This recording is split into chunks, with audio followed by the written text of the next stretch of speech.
it's really disheartening when you put in all the effort and it doesn't work, which happened with Laal Singh, and it definitely affected Aamir quite deeply. It affected all of us because it was a project that had seen so many. It had done the COVID roller coaster, and and it had been a dream project for Aamir. He's been working on getting the rights for the script for like a decade before we made it. And honestly, I suppose he needed, after getting having a big like box office disaster, to take that time off to recalibrate and see where he'd gone wrong. And he's one of those few people also I know that won't go out being bitter, but will be like, okay, I'll step away first. Routinely, even now at airports or anywhere else, you're Aamir Khan's wife, right?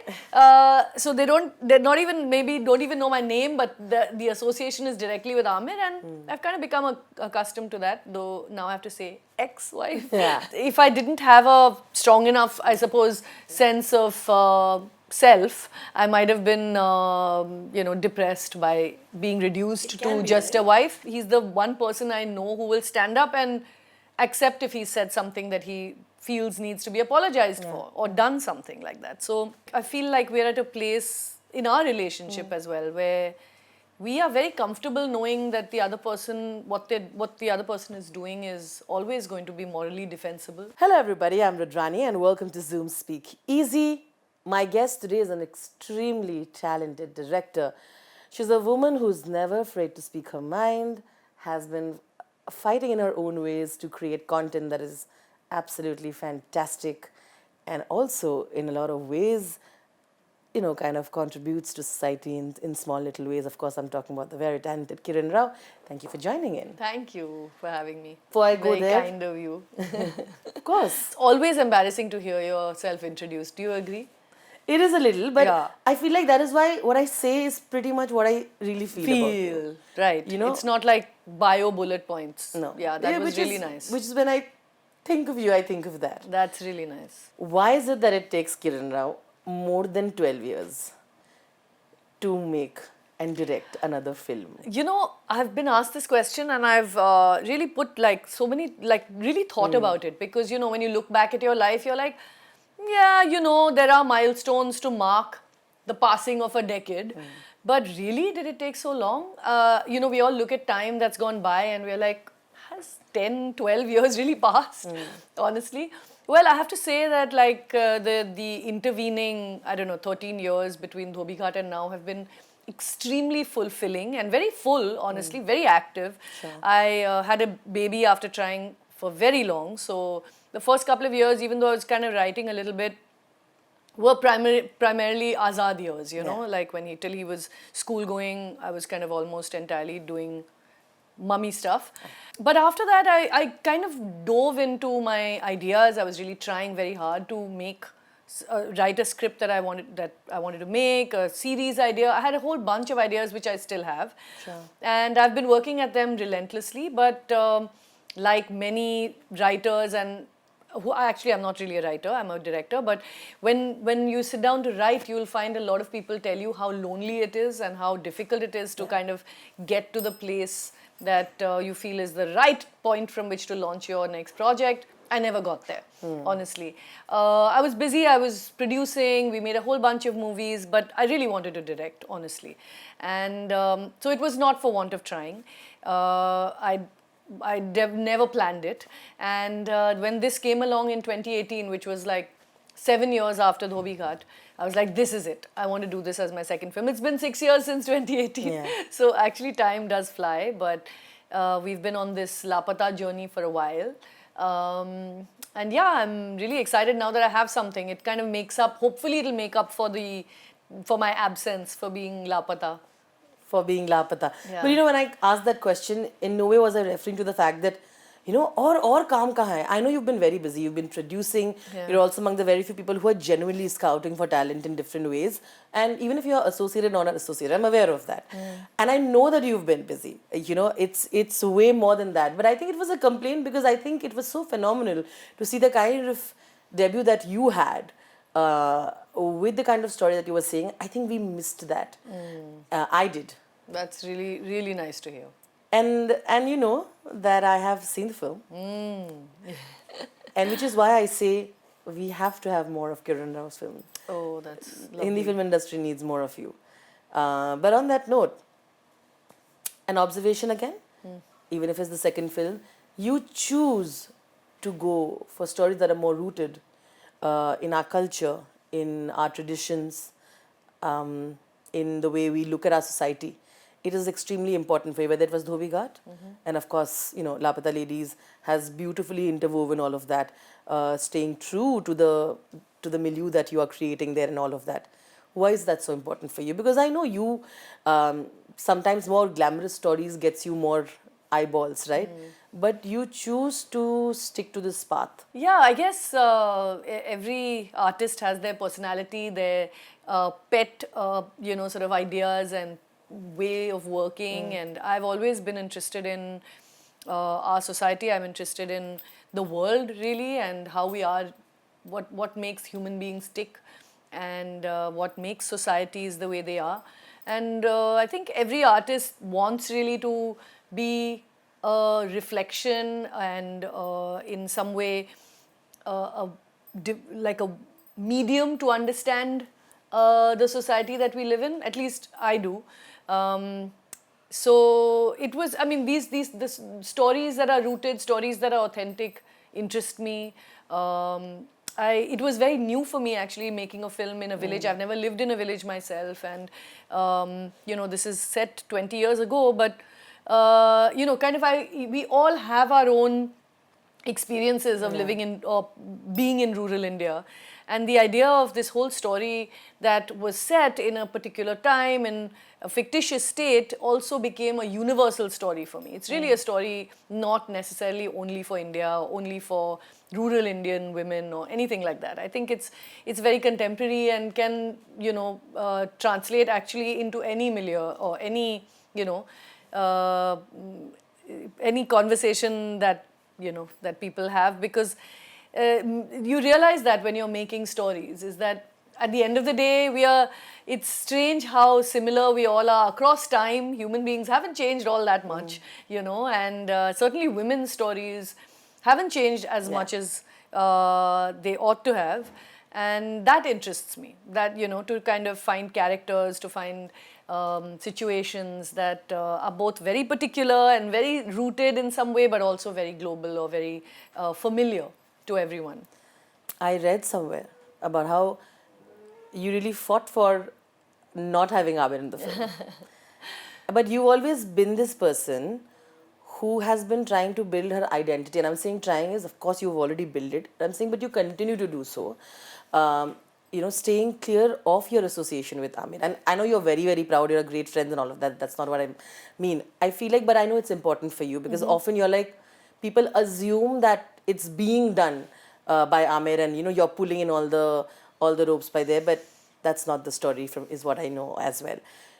That's important for you, isn't it? You want the story to shine more, and which is why sometimes I think you have categorically shied away from taking superstars.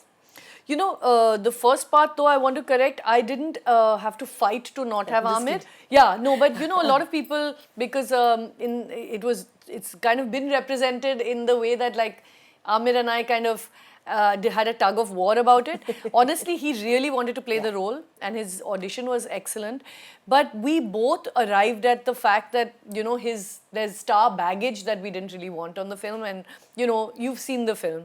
And there's something delicious about not knowing what this character is going to do next. And with Aamir, it wasn't going to do that. Like you kind of expect that he's going to do something or either be a terrible villain or a great hero or something. So, it wasn't, we didn't have as much of a tug of war, but you're absolutely right in that I have actively tried to kind of have my own identity. I suppose it's not so much actively, but I always have been a pretty, independent personality, and I suppose it's something that happens to any person when they get married, especially women. When we get married, we kind of get subsumed into this sort of family, and our identities and our interests and everything sort of become very closely tied with family. And that was of course the case for me in a sense, but it was doubly the case because I was married to someone who is a, you know, very loved big film star. So I'm routinely, even now at airports or anywhere else, oh, you're Aamir Khan's wife, right? So they're not even, maybe don't even know my name, but the association is directly with Aamir, and I've kind of become accustomed to that, though now I have to say ex-wife. Yeah. So no, but it doesn't bother me, honestly, because I think personally I've always had my own interests, my own friends, my own life as well, which I'm, you know, which I actually actively kind of worked at having, and I think it's really important for anyone who's in a marriage to also have their own space and identity. So yeah, it's you know, within the good thing for me has been like in partnering with Aamir on Aamir Khan Productions has always in some way been also easy because he is very welcoming of opinion. He really looks at me as a creative partner. So in that sense, it was very heartening, even though everybody just kind of sees me as the wife or now ex-wife. You know, Not everybody. Not everybody, thank you. But yeah, if I didn't have a strong enough, I suppose, sense of self, I might have been, you know, depressed by being reduced to just a wife. But yeah, I kind of like, I have quite a laugh about it, honestly. But you know, very well explained. But what is interesting for me is what you said, that, you know, like you should talk to him instead of telling me, which is linked to our question right now, right? And it is sometimes, this is something that has happened often to you, right? Like, while of course they'll say, oh, congratulations, it's a good thing, but anything associated, you're pulled in and you're almost made to say, like, you also have to answer, but why, right? How do you feel about it today? I mean, I know you have years of experience, patience and stuff, but I think when I heard that statement, I felt like, this is so true. You know, I suppose anyone who's kind of married to a star will tell you that there's all this sort of, all the chatter around their spouse affects them. Yeah. You know, whether they like it or not, you get drawn into it. It happens even to non-stars. When something happens to your spouse, your husband or your wife, you're bound to feel, you know, you feel you want to defend them or you want to kind of protect them. And honestly, it's taken me years of sort of being able to dissociate a little bit from the, you know, the kind of, can be quite vitriolic and can be quite hard, the social media space. And, you know, there are straightforward attacks on stars for various reasons at various times, and you get affected by it for sure. But luckily for me, honestly, there's a great sense of, I don't know, assurance and calm that Aamir is, you know, ethically and morally, completely anything that he does is above board and has always been that kind of person. So, you know, it's easy then to kind of not be deeply affected, because when you feel guilty about something, then you're more affected. But here, honestly, I'm like, you know, this is not something that I need to worry about when it comes to Aamir. But, and over time, I've learned to be able to say that, look, I'm not him. I'm not, I have my own identity, and really, honestly, he can fight his own battles adequately. He's extremely articulate and very clear about, and like I said, he's the one person I know who will stand up and accept if he said something that he feels needs to be apologized for or done something like that. So, I feel like we're at a place in our relationship as well where we are very comfortable knowing that the other person, what the other person is doing is always going to be morally defensible. Yeah. And we kind of like, we both are on the same side on many things. So it's not, it feels, there's a sense of relief almost. So yeah, so saying he can take care of himself, and that if anyone has any beef with him, they should take it up with him is I think, a natural thing. You know, morally defensible is something that appropriately describes a lot that you've done in your life because you truly walk the talk. Your films have reflected it. Look at Laapataa Ladies and the kind of subjects that you're trying to very subtly, through humor in places, try to also tell them. You know, we're at a time where we've seen with filmmakers who just want to tell stories and want people to enjoy them with honesty are still not being able to do so because of the social media trolling. See what happened to Laal Singh. It came out on OTT and everybody loved it, right?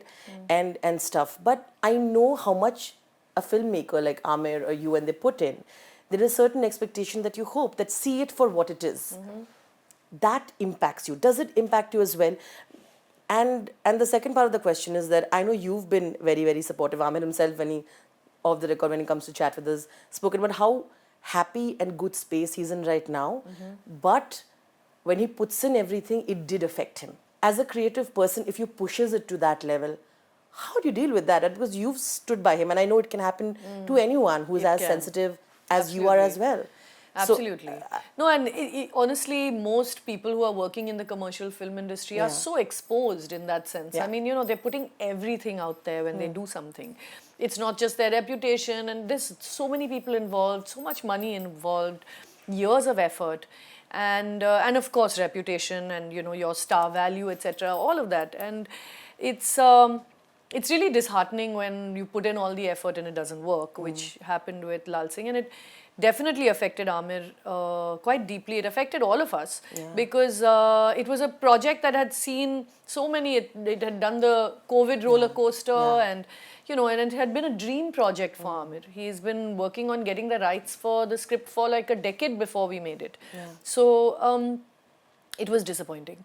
I'm really happy that people are responding well on social media because I do feel like the film didn't get as much of a chance, but it didn't work. I mean, you know, we do have to accept the fact that the audiences didn't like it or didn't want to see it. It's a risk we take, and honestly, I think that's one of the reasons we have formulaic films, like films that people just follow the formula of action films are working, let's only do action, or, you know, whatever, crime, thriller, romantic comedy, whatever it is, it just becomes a safety sort of net for people who don't want to take that risk of failing. And no other art form has that kind of humongous risk, you know, when you're, you know, even a contemporary artist who work sometimes with big sculpture or something that involves a lot of people, it's still not a risk because no one's paying ticket money to, you know, sort of make your project a flop or a hit, right? So we have signed up for this, and honestly, you kind of have to learn to take it as a learning experience and as in some way, you know, better your craft and better your storytelling and understand perhaps how the world has changed or what stories would, how they could be told differently. I feel like as filmmakers, we need to keep iterating and being creative because audiences are changing. Audiences are watching all kinds of new content all the time. And we need to learn and keep you know, sort of adapting to the changing environment, I think.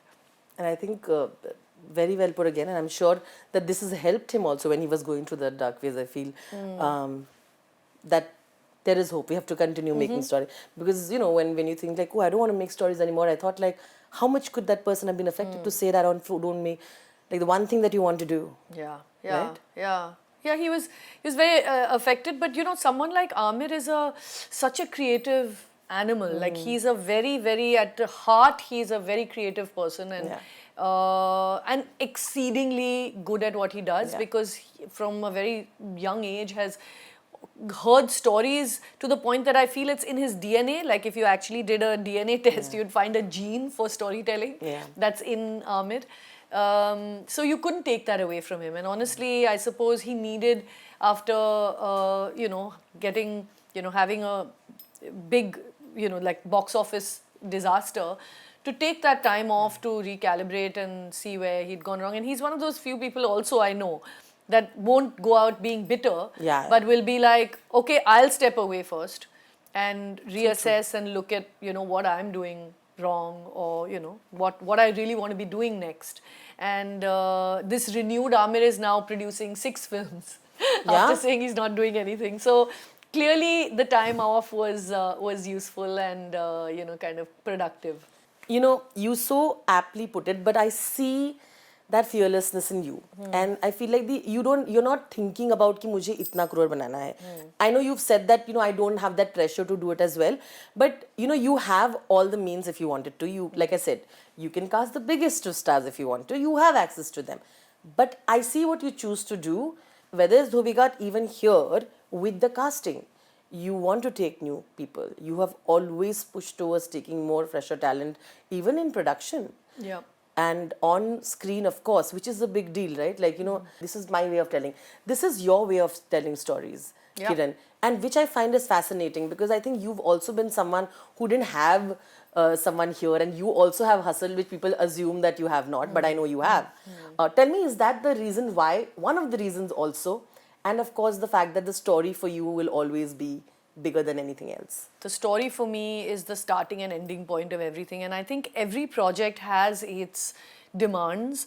A project of a certain scale perhaps would demand having a star in it, and the star would probably be able to carry off things like cars flying in the air or whatever, action drama, in a way that perhaps fresh talent would not be able to. So I do think that the project usually is the kind of lodestar, the kind of film it is should be your guiding compass in a sense, and that's actually something I learned a lot from Aamir again, who felt like, it's not like you cannot tell stories that are unusual or set in a village, or a period film like Lagan, or Peoply Live in a rural drama comedy. It's not like you cannot, but you have to know the restraints, the constraints within which you're operating. Because if you're telling a story that's unusual, like Dhobi Ghat, you can make it, but make it on a small enough budget that nobody loses money. So Aamir's operating principle always is that nobody should lose money. Correct. Ideally, like that should be the way you plan a project. So if you do that, I think you can make what you set out to make and be true to what that project needs. And I felt like this project really needed, fresh faces, people that could take you on this journey and, end up you discovering something as a result, which I feel stars often, tend to have the baggage associated with their stardom and can't do as easily. So I think I think it's important both to Aamir and to me that we kind of make stuff that we're excited about to begin with. Like, the story is the main thing. And once you have a story that you feel is worth telling, you tell it in the best, most honest way, but within, within a viable, financially viable model. It's the way you have showed it, even I think with Azad and things like that, right? The way it's been brought up, the kind of respect and the kind of the importance to give to cultures, the importance of way you're treating people, and also maintaining privacy at the same time. Tell me how that has been, because I feel like you've done that. There is enough that you want to, and he's not among one of those star kids who's out there. But I feel like there is enough that if you want him to come and do, like, be a part of festival, you'll not stop people from taking them at the same time again. How have you managed to do that so effortlessly is what I want to ask. Well, one was, of course, that I myself only go to places that I really want to go to. True. I don't feel under pressure to attend everything or, show my face kind of thing everywhere. I have lots of great friends in the industry, so it's not like I don't go out, and I enjoy meeting them and going to events myself. But I've always been conscious that Azad, we tend to forget because we're in social media that they would like to have their own identity that they build as children, which we don't perhaps allow them because they're in the glare of the flashes all the time. So, where we can't avoid it, he comes along, and where he wants to come along, he comes along. So there are places that, for instance, it's a musical and he would like to watch it, or a film that he'd like to watch. It's always been his choice. I can't avoid, whatever.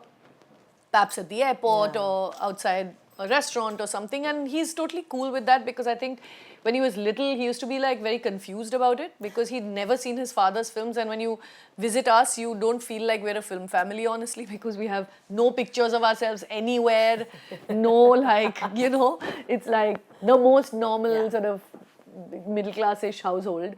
So I mean, obviously we are highly privileged, and I don't want to kind of pretend like I'm some, but honestly we live fairly simple lives.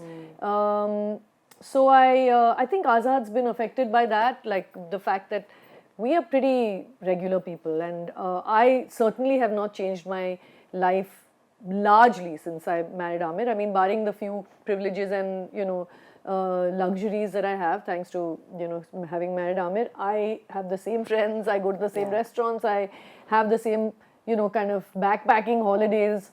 I haven't changed very much, honestly. And Azad is, I suppose, a result of that. He's very down to earth, and yeah, he's a very independent kid in his own right, and I'd like him to have the freedom to be the best person he can be the, you know, be Azad to be himself. How lovely. Yeah, I love that. So yeah, so he's we'll see, he's going to do what he wants to do and be who he wants to be. My takeaway from Laapataa Ladies is I feel like it's an ode to sisterhood in its own way. I know I know that's not the major themes. There are a lot of things that you do.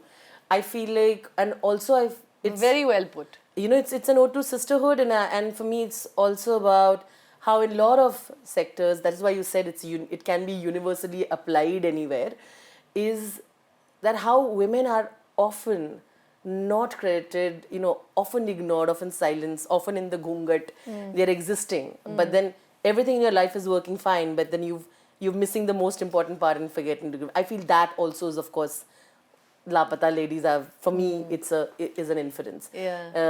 Yeah, the ghungat was just a device, you know, to say that, you know, we don't often have possibly the opportunity, to look for ourselves or to be ourselves, you know. Thank you. And like I said, Kiran, you have to promise me that we will see more of Kiran Rao films. Oh, yes, please, inshallah. I really hope to be doing a lot more work. Yeah. But thank you so much, and it's been lovely chatting with you. Thank you. Me too. Enjoyed it.